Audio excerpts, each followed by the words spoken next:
저는 아까 간증을 한 것처럼 우리가 믿음이 제일 중요하다고 생각해요. 사실은 이제 이 동성애 차별금지법 다 문제가 믿음이 없어서 되는 문제라고 저는 생각하거든요. 예, 그래서 우리가 믿음의 눈을 뜨기만 하면 얼마든지 우리가 세상을 이길 수 있거든요. 예. 이거 필요합니까? 예, 안 돼요. 그거는 예. 네, 그거는 원래 컴퓨터 향해, 저쪽에 컴퓨터가 있어요. 저쪽을 향해 써야 되는데, 안 됩니다. 예, 이제, 그 다음 예, 직접 영향에 돼 있는데, 영의 세계가 우리에게 영향을 주는데, 어떻게 영향을 주느냐? 마음을 통해서 영향을 줍니다. 그래서 하나님도 우리에게 말씀하실 수 있고, 마귀도 말할 수 있어요. 그래서 우리 마음속에 어떤 생각이 딱 들어왔을 때, 그게 전부 다 자기 거라고 생각합니다. 어떤 건 하나님부터, 어떤 건 마귀로부터, 물론 어떤 건 자기 영혼이 하나님 것도 있겠죠. 그래서 우리 마음에 떠오르는 걸 잘 분석을 해야 되고요. 그 다음 넘겨주세요. 네. 간접적으로. 이렇게 바로 우리 마음에 할 수도 있지만 다른 사람을 통해서, 또 다른 사람이 만든 작품을 통해서. 그래서 우리 인간이 만드는 작품은 다 영적인 작품입니다. 어떤 거는 우리의 믿음을 증가시키는 하는 작품도 있고요. 어떤 거는 우리의 믿음을 파괴하는 사단의 작품이 있습니다. 근데 불행하게도 우리가 살고 있는 이 세상은 사단의 작품이 훨씬 많습니다. 그러니까 굉장히 조심해야 돼요. 넘겨주세요. 자, 그래서 우리 절대로 나쁜 거를 보고 듣고 해서는 안 되고요. 좋은 것만 보고 들어야 됩니다. 넘겨주세요. 자, 그래서 평소의 신앙생활. 예. 우리 일주일에 한 번만 해서는 안 되고, 왜냐하면 매일 우리가 보고 듣고 하기 때문에 평소에 신앙생활이 굉장히 중요합니다. 넘겨주세요. 예. 예. 그래서 우리가 믿음은 말씀과 기도로, 그 다음에 일대로 살아야 됩니다. 그리고 우리가 하나님을 진짜로 믿으면 인생의 의미와 목적을 발견하게 됩니다. 예, 넘겼어요. 예. 그리고 제일 중요한 게 뭐냐? 죽음의 문제가 해결돼요. 예. 죽음의 문제가 해결되고, 또 하나님이 우리 아버지시니까 우리의 모든 문제를 책임져 주시고, 또 완벽한 하나님의 사랑을 누리게 됩니다. 그러니까 인간이 가장 원하는 게 사랑인데, 사람은 사람을 사랑할 수 없어요. 오직 하나님만이 완벽한 사랑을 줄 수 있습니다. 그래서 우리가 하나님 안에 있을 때 가장 행복하다. 예, 그 다음 넘기세요. 자, 오늘 이제 주제입니다. 동성애와 차별금지법에 대한 전반적인 고찰. 예, 넘겨주세요. 자, 동성애가 뭐냐? 넘겨주세요. 자, 동성애의 정의는, 동성애의 정의가 뭐냐? 동성을 향한 성적 끌림. 그러니까 동성애와 성관계를 하고 싶다는 거예요. 그 다음에 동성애와 성관계를 하고, 동성애자의 성정체성. 이게 특징입니다. 그러니까 동성애는 정신적 사랑이 아니에요. 그냥 마음으로만 좋아하는 건 우정입니다. 우정. 동성과의 우정이에요. 우정. 그리고 동성애라고 할 때는 반드시 성관계를 한다든지 하고 싶은 거예요. 네, 그 다음에 넘겨주세요. 그 다음에 이성애는 뭐냐? 남녀 간의 성관계. 그 다음에 양성애는 동성애, 이성애 다음에 양성애. 동성애, 이성애, 양성애 합쳐서 성적 제한. 요게 이제 법하고 조례에 들어갑니다. 넘겨. 그 다음에 동성애자가 얼마나 많으냐? 그걸 제일 먼저 조사한 사람이 킨제이입니다. 근데 이 킨제이는 어떤 사람이냐? 이 사람은 양성애자, 양성애자. 그리고 이분은 모든 성을 마음대로 해야 된다 그러는데 여기서 말하는 모든 성은 뭐냐? 동성애, 어린이, 동물, 근친, 모든 성을 마음대로 해야 된다 생각하고 이 사람이 두 권의 책을 적습니다.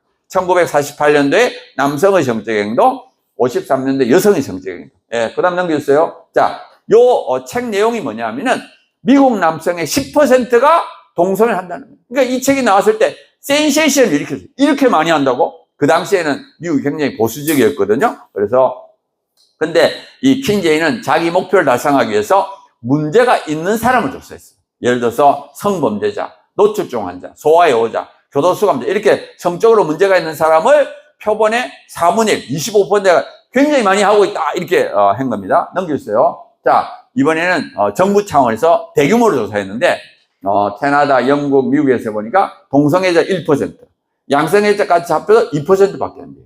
물론 최고 나서는 많이 늘고 있습니다. 네, 넘겨주세요. 자, 우리나라의 경우에는 데이터가 별로 없습니다. 1996년도에 한국에이즈연맹에서 조사해 보니까 10,000명, 그 당시 인구 비율로는 0.07%.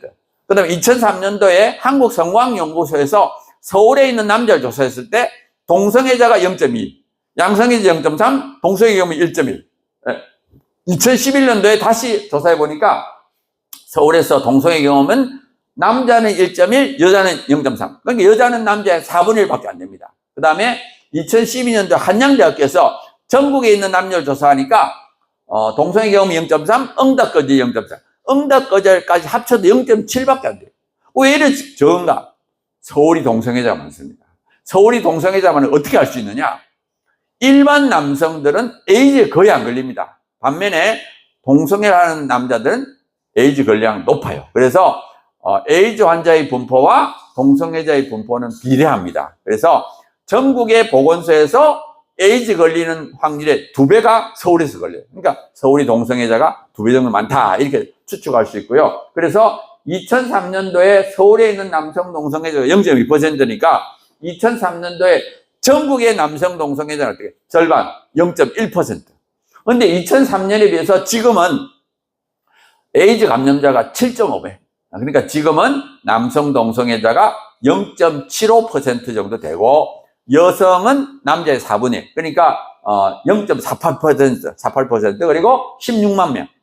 양성애자는 동성애자의 1.5배. 그 다음에 24만 명. 그 다음에 동성애 경험은 88만 명. 그러니까 한 90만 명 되죠. 그러니까 우리나라에는 저 정도의 사람이 동성애를 한다. 저 숫자가 많은 게 아닙니다. 서구에 비하면. 그렇지만 물론 적은 것도 아니죠. 넘겨주세요. 자, 동성애는 타고나는 것이 아니다. 이게 굉장히 중요한 이유가 뭐냐면 서구가 무너진 가장 큰 이유가 뭐냐? 동성애가 타고났다는데 설득을 당해서 그렇습니다. 그래서 절대 동성애 타고나는 것이 아니라는 거예요. 자, 넘겨주세요. 자, 미국 갤럽입니다. 미국 갤럽을 보면 동성애가 선천적이냐 아니냐 물어봤을 때 짙은 색깔이 선천적입니다. 보면 옛날에는 거의 다 후천적이라고 생각했어요. 근데 이게 점점 늘다가 2000년 와서는 이게 거의 같아지고 지금 어떻게 선천적이라는 생각은 더 많아진 거예요. 그 다음 넘겨주세요. 동성애가 도덕적으로 문제가 있냐 없냐. 옛날에는 동성애가 도덕적으로 문제가 있다 생각했어요. 근데 요게 2008년쯤 돼서 거의 같아지더니만 지금 어떻게 동성애가 도덕적으로 문제가 없다는 사람이 더 많아요. 2배 가까이 많습니다. 그 다음 넘겼어요.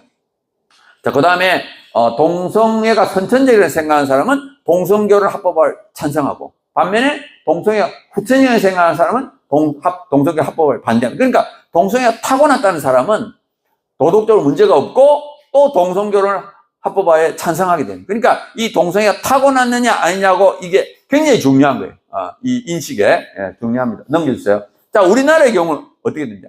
우리나라는 타고났다는 사람이 훨씬 적어요. 20몇 %. 그 다음에 후천적인 생각하면 선천적인 2배 정도 됩니다. 우리나라는 후천적인 생각하는 사람이 훨씬 더 많습니다. 넘겨주세요. 자, 우리나라도 마찬가지입니다. 선천적인 생각하는 사람은 61%가 동성결혼 합법화 찬성, 후천적인 사람 64%가 반대. 그러니까 우리나라 똑같이 동성애가 선천적이냐 아니냐가 동성결혼 합법화를 찬성하느냐 반대하느냐 관계된다는 걸 알 수 있죠. 넘겨주세요. 자, 그 다음에 나이를 보면은 20대, 30대는 찬성이 많습니다. 동성결혼. 반면에 이제 50대, 60, 70대는 반대합니다. 그 다음에 남자, 여자를 보게 되면 제일 많이 찬성하는 사람이 뭐냐? 20대 여성이. 20대 여성은 77%가 동성결혼을 찬성합니다. 그러니까 우리나라 여성들을 바꾸지 않는 한 결국에는 동성결혼이 통과됩니다. 그러니까 이 여성들을 20대 여성을 바꿔야 돼요. 넘겨주세요. 자, 그럼 왜 우리나라는 후천적이라고 생각하는 사람이 더 많으냐? 선천적이라고 생각하는 미국 거꾸로인데 제가 아까 말했죠. 2012년도부터 제가 이 일에 뛰어들면서 제일 먼저 한 것이 책을 쓰는 겁니다. 그래서 동성애에 대한 불편한 짓이 돼가지고 논문들을 모아가지고 동성애는 타고나는 것이 아니다 하고 책을 적었고요. 그 다음 넘겨주세요. 자, 2014년도 동성애 과연 타고나는 것일까? 그 다음 넘겨주세요. 그 다음에 동성애 유전이 아니다. 계속 책을 냈어요. 그러니까 우리나라는 동성애가 타고났다는 그것이 주장하는 사람이었고 교수나 과학자였고 반면에 동성애는 타고난 것이 아니다 하고 주장하는 교수와 과학자는 존재하고 그러니까 우리나라는 이게 유지가 된 겁니다. 넘겨주세요. 자, 그 다음에 이제 과학적 논리를 보면 동성애자는 아기를 못 낳습니다. 남자 2명이서 여자 2명이서 아기를 낳을 수 있습니까? 못 낳죠. 아기도 못 낳는데 어떻게 유전이 됩니까? 자기 몸에 있는 유전자가 다음 세대에 가려면 아기를 낳아야 되는데 아기를 못 낳으니까 당연히 유전이 안 되죠. 자, 그럼 왜 서구 사람들은 그렇게 생각했느냐? 넘겨주세요. 자, 이게 과학자, 동성애자인 과학자들 때문에 그래요. 여기 대표적인 논문인데 1993년대 해머라는 동성애자가 남성 동성애는 XQ28이라는 유전자 관련이 있다고 사이언스에 발표. 이 사이언스가 굉장히 유명한, 그 유명한 잡지에다가 이 논문을 발표하면서 머릿말에다 뭐라 적었느냐. 이 결과는 99%의 통계적 신뢰도를 갖는, 그러니까 100% 맞다는 거죠. 그러니까 이 결과가 딱 나오니까 언론이 대서특필했습니다. 드디어 동성애 유전을 발견했다. 막 그 언론이 떠드니까 막 일반인들뿐만 아니라 과학자들까지도 동성애가 유전인 줄 알았습니다. 근데 다행히 6년이 지나서 라이스라는 사람이 XQ28과 남성 동성애는 관련이 없다고 사이언스 발표해요. 그 다음에 2005년도에는 해머 연구팀이 더 많은 사람을 조사합니다. 1993년도에는 40명을 했는데 2005년도에는 456명, 11배 해보니까 남성 동성애와 XQ28은 관련이 없었습니다. 그런데 7번, 8번, 10번 염색체에는 있을 것 같다 하고 이렇게 논문을 냈어요. 넘겨주세요. 자, 2010년도에 라이스 연구팀이 다시 7번, 8번, 10번에 없다 이렇게 발표. 조금 신기하지 않아요? 1993년도에 해머가 XQ28에 있을 것 같다 했고 6년이 지났어요. 라이스가 없다. XQ28. 2005년도에 해머 연구팀이 7번, 8번, 10번에 있다. 있을 것 같다. 라이스 연구팀이 없다 그랬어요. 그러니까 이 과학이라는 도구를 사용해서 양쪽 진영이 싸우고 있는 거예요. 예, 과학이라는 도구. 객관적인 것처럼 보이지만 이걸 놓고 치열하게 전쟁하는 거예요. 그러니까 우리 이 땅은 모든 영역, 정치, 경제, 문화, 교육 모든 영역에서 양쪽 진영이 싸우고 있습니다. 그 다음에 2012년도에 23,000명을 줬어요. 갑자기 숫자가 늘었죠. 아까 뭐 40명, 456명 하다가 23,000명. 과학적 테크닉이 발달한 거예요. 그래가지고 동성애 유전자 없다 그랬어요. 그 다음 넘겨주세요. 2019년도에는 48만 명을 조사해가지고 동성애 유전자 없다. XQ28과 관련 없다. 자, 그런데 그때 논문에 뭐라고 또 나왔는가 하면 동성애 행동과 관련된 5개의 유전자 변이를 발견. 또 이게 무슨 말인가 하면 일반인들도 그 유전자를 갖고 있는데 그 유전자를 동성애 하는 사람들한테 더 많이 발견된다는 거예요.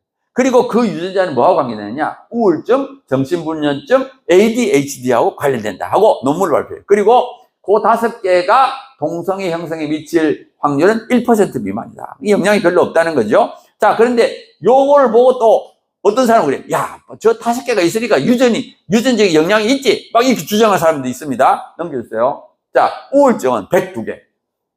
정신불증은 108개. 당뇨병은 144, 수백 개. 그러니까 뭐, 많이 있습니다. 뭐 그렇다고 해서 이 병을 우리가 유전병이라고 부르지는 않거든요. 그러니까 동성애의 경우에는 숫자도 적고 영향도 적기 때문에 이것 때문에 유전적으로 뭐 됐다, 결정됐다고 하면 안 됩니다. 네, 넘겨주세요. 자, 그 다음에 동성애가 타고났는지 아닌지 알 수 있는 좋은 방법이 있어요. 그게 뭐냐?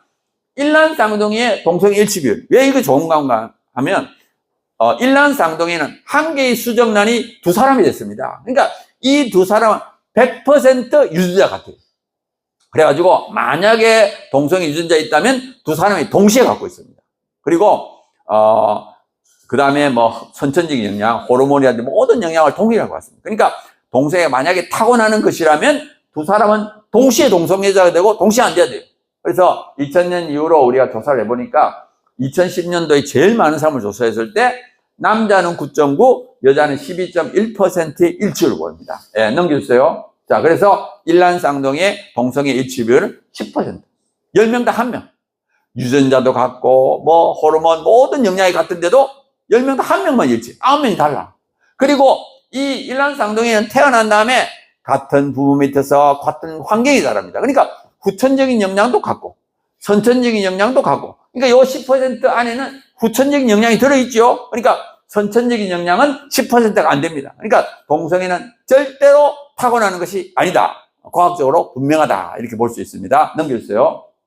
자, 제가 요약을 하면 동성애 유발 유전자는 없다. 이게 무슨 말인가 하면 어떤 특정 유전자가 있으면 하고 없으면 안 하고 그런 건 없다는 거예요. 그 다음에 그렇지만 조심해야 될 것은 동성애 형성에 간접적인 유전적 영향은 있을 수 있다. 왜? 우리의 몸과 성격이 유전이 되기 때문에 그렇습니다. 제가 예를 들어서요. 살인에 간접적으로 다혈질 성격, 근육질의 몸 이런 것들이 있을 수 있다. 그러니까 살인의 가능성을 증가시키는 거죠. 마찬가지입니다. 아까 제가 5개 유전자, 뭐 우울증, 뭐 정신분열증 여기 있다 그랬죠. 그것들이 이제 동성애자들한테 더 많이 발견되는 그 간접적인 영향을 준다는 뜻입니다. 그래서 결론은 뭐냐? 동성애는 유전적으로 결정되는 것이 아니다. 그걸 유전이라고 막 핑계대면 안 된다. 이런 거예요. 넘겨주세요. 자, 이제 차별금지법을 보겠습니다. 넘겨주세요. 자, 2020년에 정의당에서 포괄적 차별금지법을 발의했고요. 2021년에 민주당에서 체계를 발의했습니다. 이 평등법과 차별금지법은 똑같아요. 평등이라는 의미와 차별금지라는 의미는 똑같습니다.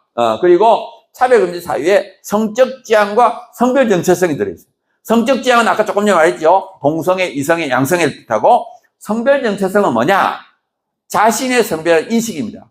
예를 들어 저는 생물학적으로 남자입니다. 남자. 근데 내가 마음으로 난 여자다 그러면 나의 성별 정체성은 여자가 되는 거예요. 그 다음에 성별의 정의 안에 제3의 성이 있습니다. 성별의 정의가 남성, 여성, 그 외에 분류할 수 없는 성. 그러니까 남자도 아니고 여자도 아닌 성이 있다. 이렇게 차별금지법을 보고 있습니다. 넘겼어요. 자, 조금 전에 말했듯이 성별 정체성은 자기 성별의 인식. 예를 들어서 트랜스젠더는 생물학적 성과 반대로 생각하는 거예요. 예를 들어서 제가 나는 여자다 그러면 내가 트랜스젠더. 수술 안 해도 됩니다. 트랜스젠더 수술 안 해도 마음으로만 반대로 생각하면 돼요. 넘겨주세요. 자, 그러면 성별 정체성을 차별금지한다는 것은 트랜스젠더를 차별하면 안 되는 거예요. 자, 우리가 얼른 생각할 때 아이고 뭐 트랜스젠더도 불쌍하니까 차별받으면 안 되지. 이렇게 생각해요. 여기서 말하는 차별금지는 법적으로 차별하면 안 된다는 거예요. 이게 뭐냐?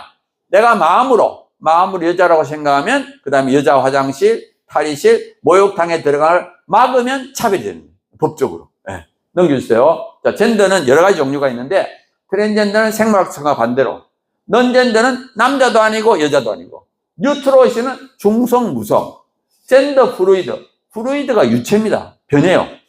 예를 들어 아침엔 여자였다가 또 저녁 되면 남자가 되고 오늘은 남자였다가 내일 여자가 되고 마음이 바뀌는 거예요. 오늘은 여자인 것 같아. 오늘은 남자인 것 같아. 거기 젠더 플루이드. 자기 마음대로 막 변하는 거예요. 그 다음에 데미젠더는 반 남자고 반 여자. 폴리젠더는 여러 가지 젠더. 바이젠더는 남자인 동시에 여자. 젠더가 수십 가지, 수백 가지가 됩니다. 이거를 다 인정을 해줘야 되는 게 문제가 되는 거예요. 네, 넘겨주세요.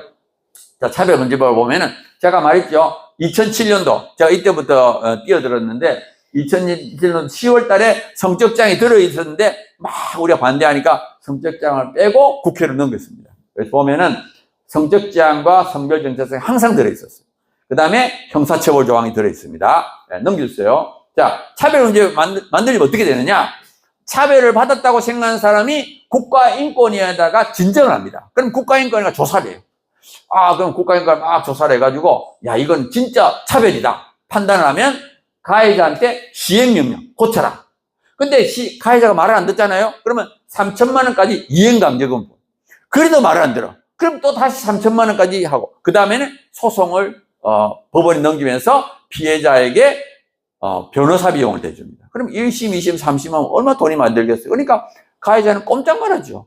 그리고 이 국가인권위는 이 차별금지법을 만들려고 엄청 노력합니다. 왜? 지금은 국가인권위가 할 수 있는 건 권고입니다. 권고. 권고는 그냥 무시하면 끝이에요. 그러니까 이 차별금지법을 만약에 만들고 나면 이 국가인권위가 엄청난 파워를 가져요. 자기들이 판단하고 시행명령, 이행강제금 뭐 이렇게 하니까 굉장히 힘을 갖기 때문에 국가인권위가 이걸 만들려고 엄청 노력합니다. 넘겨주세요. 자, 차별금지법 만들어지면 어떤 일이 일어나냐? 공공장소에서 동성애를 비윤리적이다, 비정상이다, 죄라고 말하면 제재를 받습니다. 그 다음에 개인의 윤리관이 존중이 안 돼요. 네, 넘겨주세요. 특히 종교의 자유가 침해당합니다. 설교 시간에 동성애를 반대도 안 돼요. 죄라고 해도 안 됩니다. 전도를 못 합니다. 전도는 종교적 괴롭힘. 안 믿겠다는 사람을 자꾸 믿게 만드는 그건 괴롭힘. 괴롭힘은 차별의 일종입니다. 그 다음에 아이들한테 동성애 하지 마라. 믿음을 가져라. 그것도 차별입니다. 넘겨주세요. 자, 특별히 제가 강조하는 건 남녀 구분이 없어져요. 본인이 여자라고 생각하면 이제 여자 화장실, 목욕탕, 탈의실 들어가요. 이게 지금 대표적인 예인데 2021년에 미국 LA 한인타운의 최대 찜질방 여탕에 남자가 들어갔습니다. 물론 본인이 여자라고 생각했죠. 그러니까 옷을 다 벗고 들어갔어요. 그러니까 그 목욕탕에는 여자도 있고 어린애도 있는데 막 들어가니까 얼마나 놀랬겠어요. 근데 이 스파 측은 성별 표현에 기초한 차별을 금지하는 캘리포니아 법을 준수한 것이다. 자기들 막을 수 없다는 거예요. 본인이 여자라고 하면 막을 수 없다. 넘겨주세요. 자, 2023년대 미국 시애틀에서 한인 여성 전용 찜질방에 남자 성기를 가진 트랜스젠더가 회원으로 가입하겠다. 그러니까 그 찜질방에서 안 된다 그랬어요. 우리는 옷을 다 벗고 하는 데다. 그러니까 안 된다. 그러니까 이 사람이 인권위에다가 제소했어요. 워싱턴 인권위원회에서 이 사람을 회원으로 받아줘라. 그 다음에 시애틀 지방법원도 회원으로 받아줘라. 법적으로 이거는 뭐 어쩔 수 없는 겁니다. 그래가지고 우리나라 엄청나게 많은 신문에 이게 났어요. 고담 넘겼어요. 자, 이건 교도소입니다. 이 두 사람은 같은 사람입니다. 남자예요, 남자. 근데 이 사람이 이제 교도소에 들어갔는데 난 여자다. 여성교도소에 넣어달라. 여성교도소에 가지고 4명을 성폭행했습니다. 근데 이 사람이 원래 강간경력이 강간경력이 있는데도 불구하고 본인이 여자라고 해서 여성교도소에 가지고 4명을 성폭행했어요. 넘겼어요. 자, 요거는 미국에서 2022년에 여성 전용 교도소인데 2명이 임신했습니다. 여성교도소인데. 왜? 거기에 트랜스젠더가 있어가지고. 합의하에 성관계를 맺고 2명이 임신했습니다. 넘겨주세요. 자, 요거는 스포츠 경기인데, 물론 이 사람은 성전환 수술을 했습니다. 성전환 수술. 근데 사춘기를 지난 다음에 성전환 수술을 하면 남자 뼈, 남자 근육이 그대로 있습니다. 그래가지고 이 사람이 성전환 수술하고 여성 격투기에 나가 싸웠는데 여성의 두개골이 파손되고 뇌진탕이 일어나. 예, 그 다음 넘겼어요. 자, 요거는 이제 역도 경기. 캐나다에서 역도 연맹에서 뭐라 그랬느냐? 호르몬 치료할 필요 없다. 수술도 할 필요 없다. 본인이 여자라고 하면 여성 경기에 나올 수 있다. 그래서 이 사람이 자기가 완전히 남자인데 여자라고 해가지고 167kg, 기존에 124kg, 43kg를 더 들어가지고 우승했습니다. 예, 그 다음 넘겼어요. 자, 이 사람은 남자인데 2019년도까지 남자 선수였어요. 남자 선수인데 자기가 호르몬 치료 받으면서 여성이다 해가지고 2021년에는 우승을 했습니다. 200m, 500m. 그러니까 이제 호르몬 치료하니까 이제 성기 수술을 안 한 거죠. 생식기는 안 바꿨습니다. 예, 넘겨주세요. 자, 그러니까 이 사람하고 같은 탈의실, 라커룸을 사용하는 여성 선수가 뭐라 그랬느냐?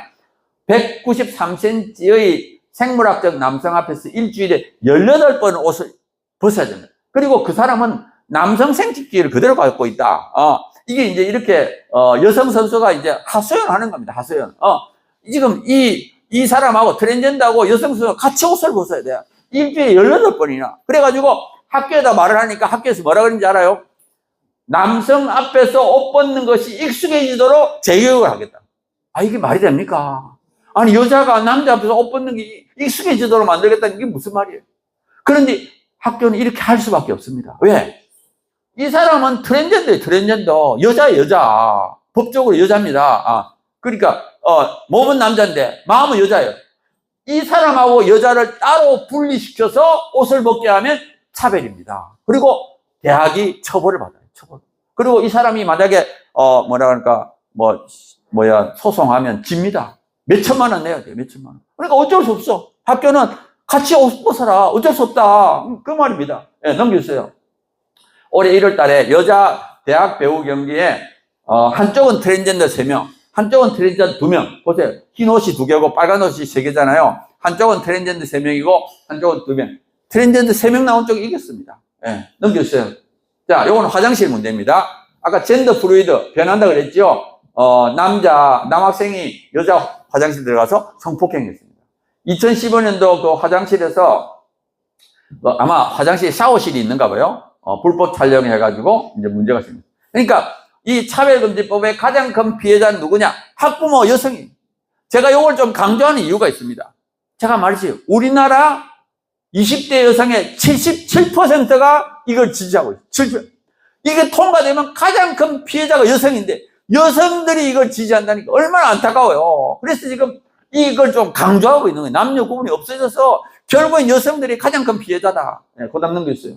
그 다음에 청소년 LGBT가 늡니다. 보면은 미국의 경우에 캘리포니아에는 보면은 차별금지 사회에 성적 지향이 포함되고 2016년도부터 동성애와 동성결혼을 긍정적으로 가르쳐라. 이렇게 하고요. 넘겨주세요. 자, 결국은 어떻게 됐냐? 2022년 갤럽 조사에 따르면 18세에서 25세는 LGBT가 20%, 그 다음에 26세에서 41세는 11%, 40일, 50일 3.3%. 그러니까 어리면 어릴수록 LGBT가 늡니다. 그 다음 넘겼어요. 자, 미국에 4분의 1이 LGBT.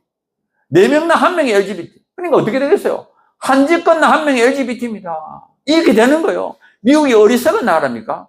어리석은 나라 아니에요. 학교에서 가르치면 그 애들은 그대로 따라가는 거예요. 계속 그러니까 차별금지법이 통과되고 나면 반드시 교육부터, 교육을 통해서 다음 세대를 완전히 세뇌시키고 나면 이걸 이길 수가 없습니다. 이제 미국은 되돌릴 수 없는 상황이 된 겁니다. 네, 넘겨주세요.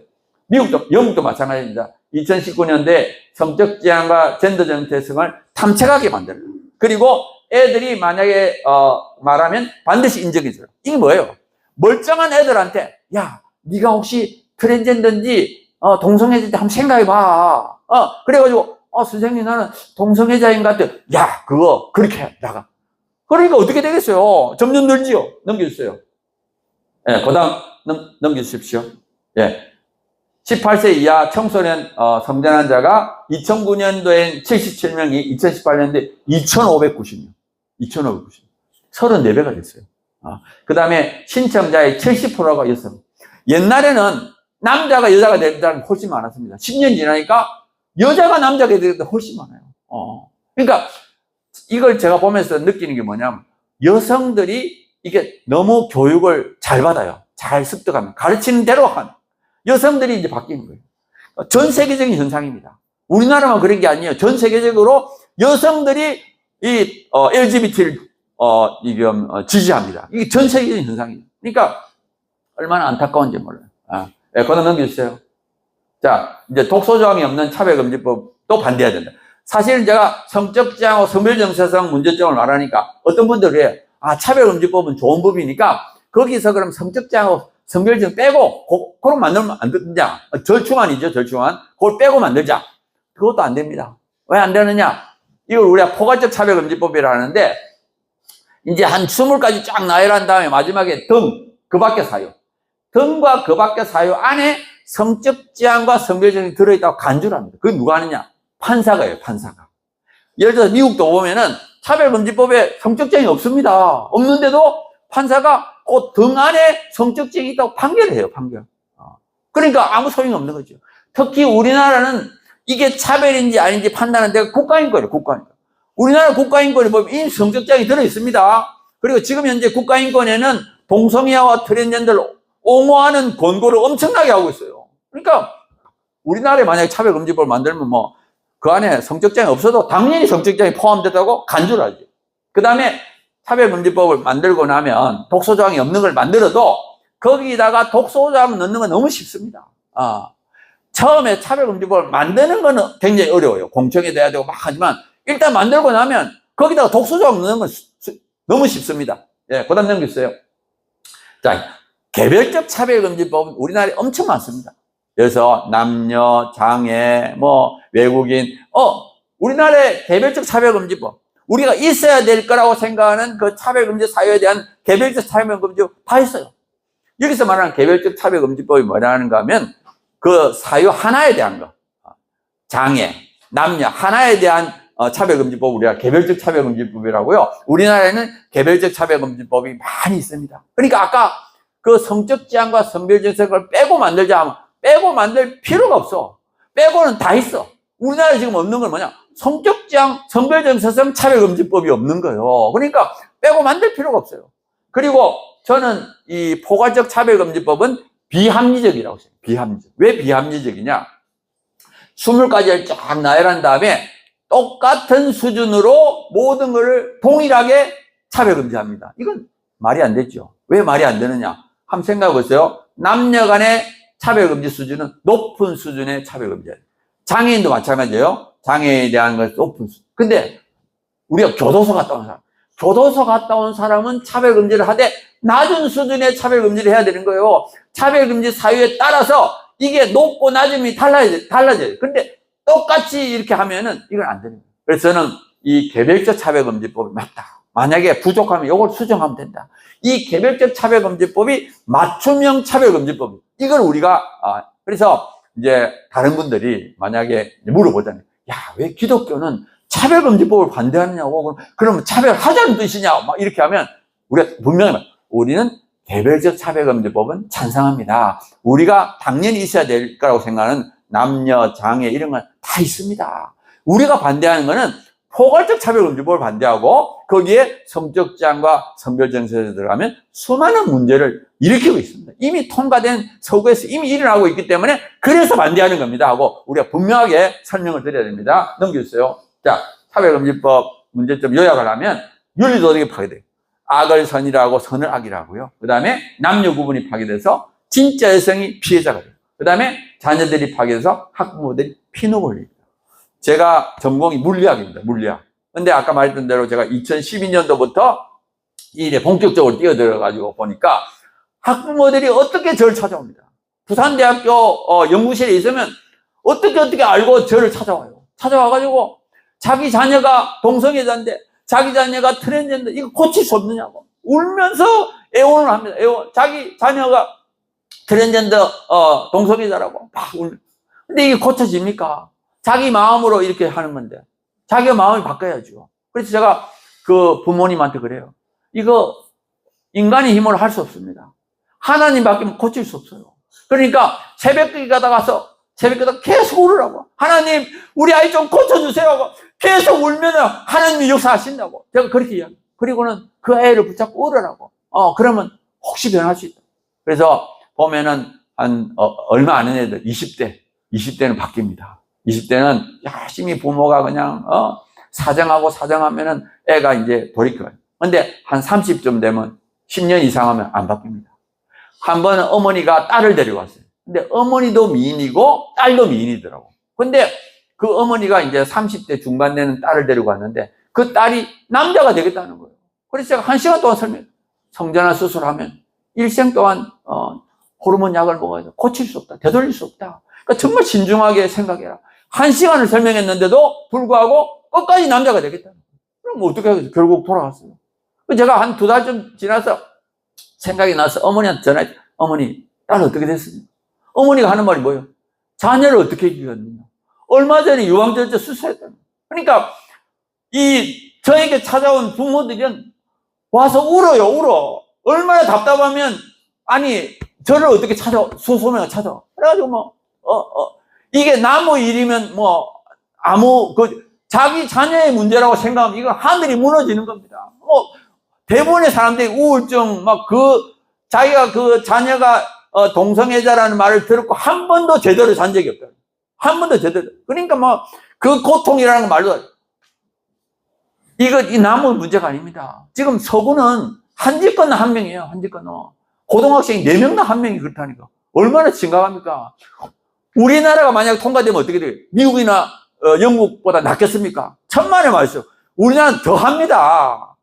미국이나 영국은 그래도 좀 덜하지. 우리나라 진짜 전국에서 유치원부터 계속 가르치면 미국이나 유럽보다 더 합니다. 더 하면 완전히 무너지는 거예요. 그러니까 우리가 이걸 결사적으로 막는 가장 큰 이유, 차별금지법을 막아야 되는 가장 큰 이유는 우리 자녀 때문이에요. 우리 자녀, 우리 손자를 지키기 위해서 이 동성애자를 되는 걸 막기 위해서 우리가 이걸 막아야 돼요. 이거는 좌파 우파 정치적인 문제가 아닙니다. 정말 우리 자녀의 문제예요. 그래서 이건 누구를 만나서 제가 누구를 만나서 설명해요. 설명하면 다 이건 절대 안 되지. 누구든지 그래요. 우리는.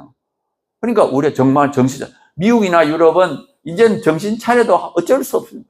지금 부모님들이 피눈물을 흘리지만 어쩔 수 없습니다. 그 다음에 자유의 파괴, 동성애 독재.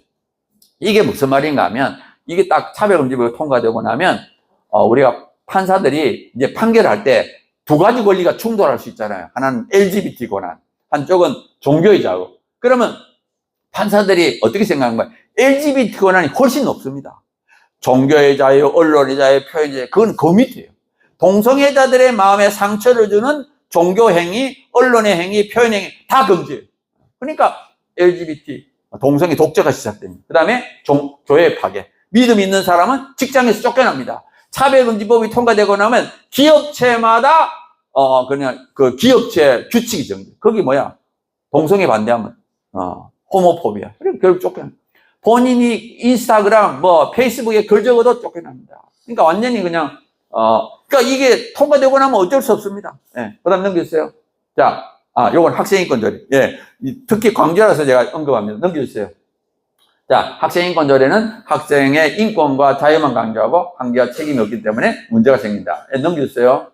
예. 그래서 이제 몇 가지 사례가 학생의 뒤통수를, 그러니까 뽀뽀하지 말라고 뒤통수 했는데 벌금이요.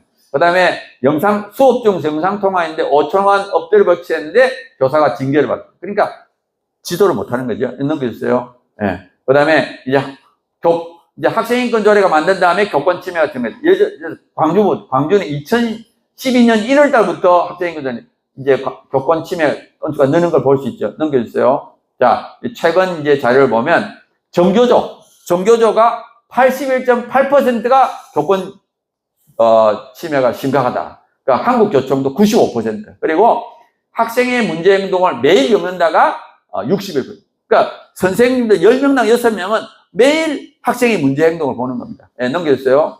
예, 그 다음에, 이 심각한데 이유가 뭐냐? 학생인권의 지나친 강조다. 이렇게 되어 있습니다. 넘겨주세요. 자, 요거는 성적이죠. 특히 광주에 광주.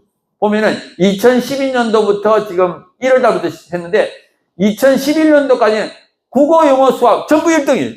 그 광주가 엄청 공부를 잘하는 데더라고요. 이거 보니까. 국어, 영어, 수학이 2010년도, 2011년도 전부 전과목 1등. 근데 그 다음에 딱 그때부터 7등, 2등, 4등 이렇게 바뀌었어요. 예, 고등 넘겼어요. 예, 고등, 예, 중학도 마찬가지입니다. 예, 넘겼어요. 그 다음에 이제 학생인권 성적장이 들어있습니다. 학생인권 조례 지금 현재 성적장이 들어있고 또 혐오 표현 금지 조항도 들어있습니다. 그러니까 혐오 표현이라는 것은 아까 말했던데 표현에 대한 말에 대한 차별금지법이라고 생각합니다. 말을 이제 예를 들어 동성애 비판하면 이것도 혐오 표현입니다. 동성애 비판, 동성결혼 비판하면 학생인권 조례에 의해서 위반이 되는 거예요. 예. 그다음 넘겼어요. 자, 결론은 학생인권 조례는 교육 영역에서의 차별금지법이다. 그러니까 성적장이 들어 있습니다. 그래서 독소조항 삭제보단 폐지가 해답이다. 왜냐하면은 우리 국가인권위 법안에 이미 법 안에 성적장이 들어 있기 때문에 이 인권교육에 동성애 옹호 교육을 막을 수가 없다. 그래서 인권 안에 이제 왜곡된 인권이 들어온 겁니다. 인권이라는 단어는 진짜 좋은 단어예요. 근데 이 인권 안에 아까 말했던 동성애, 트랜스젠더 옹호하는 것이 마치 인권으로 둔갑을 해서 들어와 있으니까 이게 참 문제가 되는 겁니다. 예, 넘겨주세요.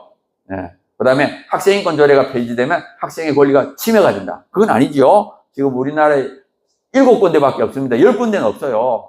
그 다음에 만약에 학생의 인권 침해나 아동학대가 되면 법에 의해서 엄중하게 처벌됩니다. 예, 없어도 아무 상관이 없다는 뜻입니다. 넘겨주세요. 자, 이 헌법과 법률에서 충분히 헌법이나 교육기본법, 교육기본법 안에도 학습자의 기본적 인권은 존중되고 보호된다. 초중등교육법에도 학생의 인권을 보장해야 한다. 그러니까 이미 법에 의해서 법 위에 조례 위에가 법이니까 충분히 된다는 뜻입니다. 넘겨주세요. 자, 결론을 가겠습니다. 거룩한 방파제가 돼. 넘겨주세요. 자, 그럼 왜 동성애가 확산되느냐? 자, 동성애는 몇천 년 전부터 있었죠. 근데 이것이 법제화가 된 거는 불과 20년밖에 안 됩니다. 그러니까 2000년도부터 이게 되게 전 세계에 했는데 첫 번째 이유는 뭐냐? 동성애자의 힘입니다. 힘. 이게 저절로 된 게 아니에요. 우리 잘 알다시피 미국은 청교도 국가잖아요. 근데 동성애를 어떻게 합법화됐냐? 동성애자들의 노력에 의해서 된 겁니다. 요거 1993년대 한 개의 단체. 그러니까 1993년대 여러 개의 동성애 단체가 있는데 그 중에 한 개 단체 안에 직원이 39명이고 예산이 600만 원. 이게 뭐예요? 돈 있는 동성애자들은 돈을 내고 그 다음에 어떤 사람은 자기 일생을 바치는 거예요. 그러니까 어떤 동성애자들은 미국의 동성애 합법을 위해서 나의 일생을 바치겠다. 그런 사람들이 많은 거예요. 그러니까 돈 나고 사람이 모여서 결국 바꾼 겁니다. 저절로 바뀐 게 아니에요. 이 사람들이 모여가지고 영화도 만들고 막 여러 가지 한 거예요. 그러니까 우리가 이걸 막으려면 이만큼 노력해야 됩니다. 우리 하나님 물론 도와주시겠지만 우리가 아무것도 안 하면 절대 안 도와줍니다. 그러니까 동성애자들이 하는 것만큼은 우리가 해야 돼요. 그 다음에 왜곡된 놈. 아까 동성애자인 과학자들이 논문을 씁니다. 자기 재능을 바쳐서. 그러면 또 언론이 엄청나게 과대선전하고 논문이 틀렸다는 건 또 말을 안 합니다. 네, 그 다음 넘겼어요. 그 다음에 음란물이라고 해서 포르노. 이 동성애 합법화의 밑바닥에는 음란물이 포르노. 왜 이게 음란물이 있는가 하면 사실 저는 동성애를 암이라고 암. 우리 몸에도 암세포가 생깁니다. 평소에도. 근데 왜 암이 안 걸리느냐? 면역세포가 암세포를 탁 잡아먹기 때문에 암이 안 걸려요. 마찬가지입니다. 이 동성애자들이 그 법을 만들어 달라 할 때 일반인들이 대다수 국민들이 야 그건 안 돼. 개인적으로 하는 건 되지만 법은 안 돼. 그러면 절대 만들 수 없습니다. 근데 왜 이게 만들어지느냐? 이 음란물, 포르노가 일반인들의 경건성을 파괴하는 거예요. 그러니까 일반인들이 자기도 경건하지 않으니까 동성애를 비판하지 못하는 거예요. 그러니까 결국 무너져. 마치 우리 몸에 면역이 사라지고 나면 암을 막을 길이 없습니다. 그 다음 넘겼어요. 그 다음에 종교의 약화. 사람들이 더 이상 영적인 데 관심이 없고 육체의 쾌락을 쫓는데 이 동성애는 육체의 쾌락 중에 하나다. 이렇게 보시면 됩니다. 넘겼어요. 자, OECD 국가의 사생아 비율. 사생아는 뭐예요? 결혼 바깥에서. 혼외에서 태어나는 애를 사생아라 그러죠. 칠레는 74%. 10명당 7명이 사생아예요. 그 다음에 프랑스는 10명당 6명. 영국은 10명당 5명. 미국은 10명당 4명. OECD 평균이 10명당 4명입니다. 10명당 4명이 사생아예요. 우리나라는 2%. 일본도 2%. 예, 그 다음 넘겼어요. 자, 포르노 합법화됩니다. 초록색이 포르노 합법화입니다. 북미, 남미, 서구유럽. 그러니까 합법화라는 뭐예요? 제작, 배포, 관람, 전부 다 합법화예요. 예, 그 다음 넘겼어요. 자, 이 동성결혼 합법화돼. 북미, 남미, 그죠? 그러니까 포르노 합법화된 적하고 동성결 합법화된 적이 거의 같아요. 그 다음 넘겨주세요. 자, OECD 국가의 사회적 금기 현황표. 5개입니다. 매춘, 사촌결혼, 동성결혼, 포르노, 대마초. 까만색은 허용. 파란색은 금지. 빨간색은 부분 허용. 대본이 까맣지요? 그 다음 넘겨주세요. 또 그 다음 넘겨주세요. 자, 보면은 매춘의 경우에는 딱 두 나라만 금지합니다. 두 나라. 대한민국하고 리투아니아. 딱 두 나라만 금지하고 38개 중에 36개가 허용입니다. 그 다음에 매춘, 사촌결혼, 동성결혼, 포르노는 80%가 허용이에요. 80%. 대마초 마약이죠. 60%가 허용이에요. 60%. 그러니까 지금 어떤 상태인지 알겠죠. OECD 국가에. 그리고 5개를 전부 다 금지한 나라는 어디? 딱 한 군데. 대한민국. 대한민국 외에는 한 군데도 없어요. 물론 못 사는 나라, 아시아나 아프리카 못 사는 나라에는 있지만 잘 사는 나라, 경제적으로 잘 사는 나라 중에서는 유일하게 대한민국이 이걸 다 금지하고 있어요. 그러니까 그만큼 우리나라가 굉장히 중요한 위치죠. 우리나라가 무너지면 안 돼요. 우리나라가 거룩한 방파제입니다. 우리 대한민국이. 그래서 우리 한국의 기독교인들이라는 것은 정말 사명감을 가져야 돼요. 네. 그 다음 넘겼어요. 자, 우리가 가져야 될 거. 첫 번째는 십자가의 복음과 부활에 대한 확신. 영생에 대한. 그러니까 저쪽의 무기는 뭐냐? 음란과 쾌락. 세상의 무기. 음란과 쾌락. 죽어서 끝난다고 생각하는 세상 사람, 이거 넘어갑니다. 죽어서 끝난다고 생각하니까 음란과 쾌락에 넘어가는 거죠. 오직 예수님을 믿는 사람만이 음란과 쾌락을 이길 수 있는 사람이에요. 예, 그 다음 넘겼어요. 거룩한 삶. 저는 저쪽의 무기는 음란이지만 우리의 무기는 거룩이다. 음란과 거룩이 딱 붙으면 누가 이기느냐? 반드시 거룩이 이긴다. 그걸 어떻게 하느냐? 소돔과 고모라 보세요. 소돔과 고모라에 몇만 명의 음란한 사람이 있더라도 10명의 의인만 있으면 멸망시키지 않겠다고 그러죠. 그게 뭐예요? 10명의 의인이 몇만 명의 음란한 사람을 이길 수 있다. 그리고 소돔성이 타락하지 않도록 붙잡을 수 있다는 거예요. 그만큼 의인의 힘이. 의인 한 명은 음란한 사람 1000명을 이길 수 있어요. 그만큼 거룩의 힘이 있어요. 근데 문제는 뭐냐? 우리가 죄성을 갖고 있어요. 약합니다. 유혹이 약합니다. 그러니까 하나님께 기도해야 돼요. 하나님 도와주세요. 정말 깨끗하게 거룩하게 믿음으로 살고 싶으니까 하나님 도와주세요. 그러면 우리는 약하지만 하나님 도와주십니다.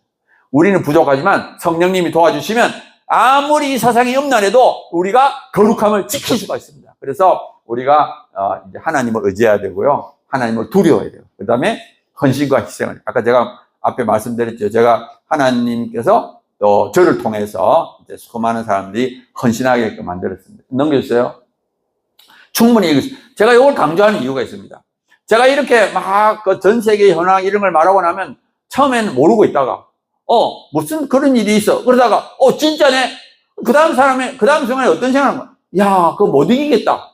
이렇게 생각하는 사람이 너무 많아요. 난 너무너무 답답해. 처음에는 몰라서 안 하다가 알고 나면 또 아이고 그거 못 이기겠다.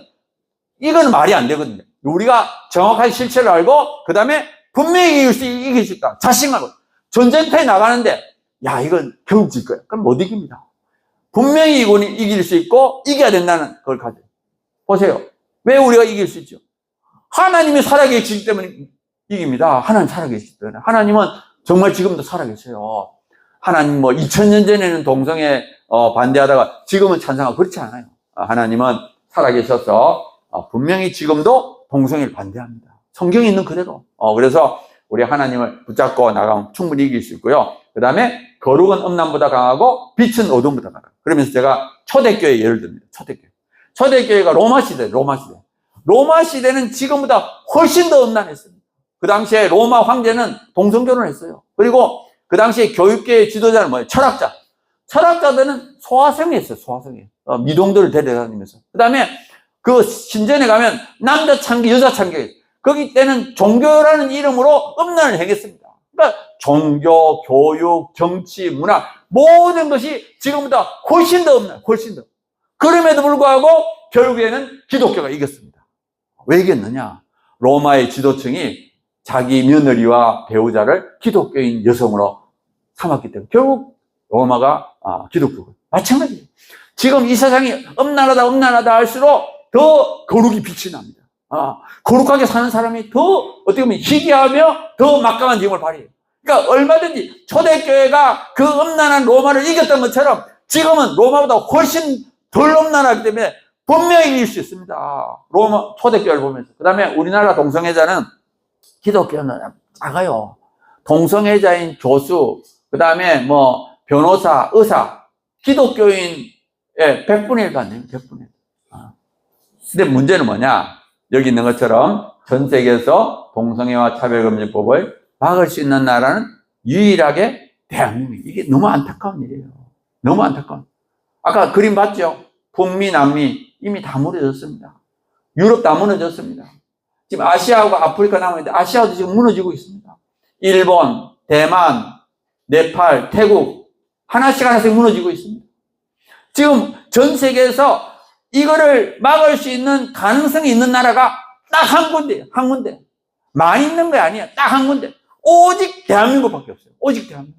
그러니까 우리가 굉장한 책임감과 사명감을 가지고 정말 하나님께서 특별히 우리나라를 사랑하시고 하나님을 선택하셨다. 그리고 아까 말했던 대로 하나님이 저를 선택했어요. 2006년도에 그걸 보게 하셔서 맡게 하시고 또 하나님이 그리고 하여튼 하나님께서 특별히 우리나라 대한민국을 사랑하셔서 전 세계 중에 적어도 한 나라만큼은 살아남도록 버티도록 하게 만드는 것 같아요. 그래서 하나님이 우리를 특별히 선택했기 때문에 기쁨으로 우리가 해야 된다고 생각합니다. 넘겨주세요. 예. 자, 이게 마지막 슬라이드입니다. 마지막 슬라이드. 그래서 서구에서는 기독교인들이 동성애자들보다 헌신하지 않았기 때문에 무너졌다. 우리 서구는 사실 기독교 국가잖아요. 서구는 우리나라도 기독교인이 많다 하지만 서구는 국민 거의 다가 크리스찬이잖아요. 그런데도 불구하고 헌신된 동성애자보다 헌신된 기독교인이 적었어요. 너무 안타깝잖아요.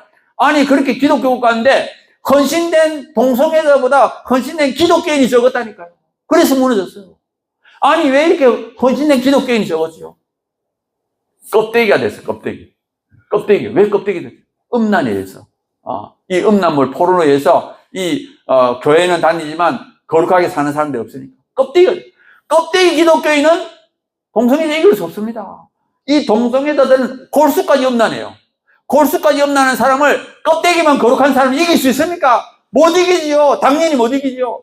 골수까지 거룩해야만이 골수까지 음란한 사람을 이길 수 있습니다. 정말 우리가 골수까지 거룩해야 돼요. 그래야지 골수까지 음란한 사람 당연히 이깁니다. 껍데기가 되면 이길 수. 지금도 우리나라도 마찬가지입니다. 우리도 점점 더 껍데기처럼 가고 있습니다. 우리 이걸 막아야 돼요. 우리가 막아야 됩니다. 우리가. 영적인 지도자들이 진짜 믿음대로 살아요. 거룩하게 살아야 돼요. 음란을 싸워서 이겨야 됩니다. 음란과 싸워서 이기는 본을 우리가 먼저 보여주고 다음 세대에 너희들도 거룩해라. 해야지 따라올 동 말동하는 시대입니다. 우리 정말 정신을 바짝 차려. 우리 대한민국까지 무너지고 나면 전 세계 희망이 없어요. 전 세계에서 대한민국이 무너지고 나면 아무데도 희망이 없습니다.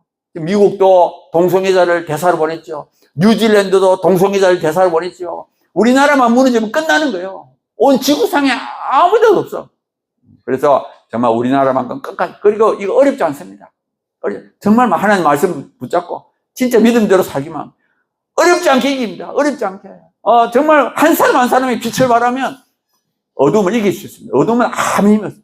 빛이 빛을 잃기 때문에 어둠이 강해지는 거예요. 어둠 자체가 힘이 있는 게 아니에요. 빛이 빛을 잃어버리면 끝나는 거예요.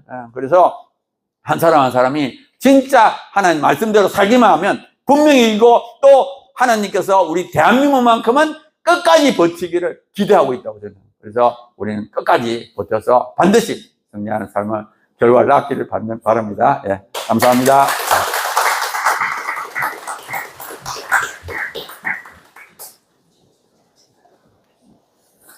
다시 연락해 주신 교수님께 힘찬 박수로.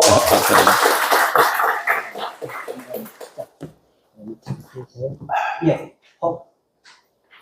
질문하실 분이 있으면 이렇게 질문을 이렇게 손 들고 해가지고 받아보죠. 예, 예, 예, 예. 우리 양경 목사님 또 손 들어주셔. 손 들어주셔. 질문하실 분. 그래갖고 그 질문에 대해서 수렴해서 같이 대답을. 하원 스탠딩 디아블로스요. 예, 감사합니다. 예, 양희동 목사님. 네, 교수님 강의 감사합니다. 네. 지금 그 차별금지법이 통과되었을 경우에 예. 그냥 우리 목회자들은 예. 현장에서 어려움을 느낄 수 있을 것 같습니다. 예, 예. 아까 말씀하시기를 설교 중에 우리가 동성애를 죄라고 말하면은 예. 그것이 불법이 돼서 예. 문제될 수 있다는 말씀하셨습니다. 예. 혹시 지금 이제 차별금지법이 통과된 나라들 중에서 예. 미국이나 미국 같은 경우에 그런 나라에서 목회자들의 설교 중에 동성애를 죄라고 하다가 여기에 대해서 제재를 받은 구체적인 사례들이 있는가 네. 혹시 알고 계시면 좀 말씀해 주시고요. 우리의 이러한 우려에도 불구하고 왜 그렇죠? 누가 어떤 목적으로 이 차별금지법을 계속해서 발의하고 있는지 혹시 그 저변에 어떤 세력이 있는지 힘이 있는지 그걸 아시는 분가요? 예, 뭐 설교 중에 그 한 것 때문에 이제 판단받은 것이 가장 대표적인 예가 스웨덴이죠. 스웨덴에서 아케그린 목사님이 설교 중에 주일날 설교하면서 이제 조금 이제 세게 이제 동성애를 비판하는 했고요. 결국 이제 그 재판을 받아서 1심에서 1개월 징역형을 받았습니다. 1심에서. 근데 또 이제 2심, 3심에 가면서 이제 번복이 되긴 했지만 아무튼 1심에서 1개월 징역형을 실제로 받았고요. 그다음에 영국에서는 이제 교도소에서 이제 동성 결혼을 비판하는 설교를 했다고 이제 교도소에서 더 이상 설교하지 마라 이렇게 금지한 것도 있고요. 또 최근에 아마 영국이 좀 심합니다. 영국에서 얼마 전에도 보면은 설교 때문에 어려움을 겪었고 또 이제 또 이 비슷하게 뭐 교단이 이제 동성애를 지지하는 결단을 내리고 나면 오히려 이제 반대하는 목회자들이 오히려 쫓겨나는 그런 일들도 많이 있고요. 그 다음에 누가 이걸 하느냐? 제가 아까 말씀드렸는데 LGBT 동성애자들입니다. LGBT들은 어떻게 보면은 어떻게 보면 우리보다 더 헌신도가 높아요. 자기 일생을 바칩니다. 그러니까 소수라도 강력한 소수가 다수를 이깁니다. 그러니까 흐리멍덩한 다수는 아무 힘이 없어요. 이 소수들은 숫자가 얼마 안 되지만, 물론 이제 지금 숫자도 늘고 있지만, 이 사람들이, LGBT들이 어떻게 보면, 자기의 정체성이랄까, 자기의 존재 가치를 위해서 치열하게, 그러니까 이게 저절된 게 아니라 오래전부터, 몇십 년 전부터, 미국, 이런 데서는 몇십 년 전부터 이렇게 조금씩 그게 세력을 넓히고 해가지고 결국은 이제, 결국 이겼다고 볼 수 있죠. 그러니까 다른 것이 아니라 LGBT인데, 이제 다른 이제 일반 법조인들도 거기에 이제 넘어가는 거죠. 그 논리에, 헌신도에 넘어가는. 그러니까 예를 들어서 크리스찬 법조인들도 헌신을 해야 돼요. 그래가지고 그걸 반박하는 논리를 논문도 쓰고 계속 해야만이 그걸 이길 수가 있는 거예요. 양동 목사님 어때 답변 됐습니까? 예, 감사합니다. 예, 없으면 이것으로 강좌를 마치도록 하겠습니다. 예.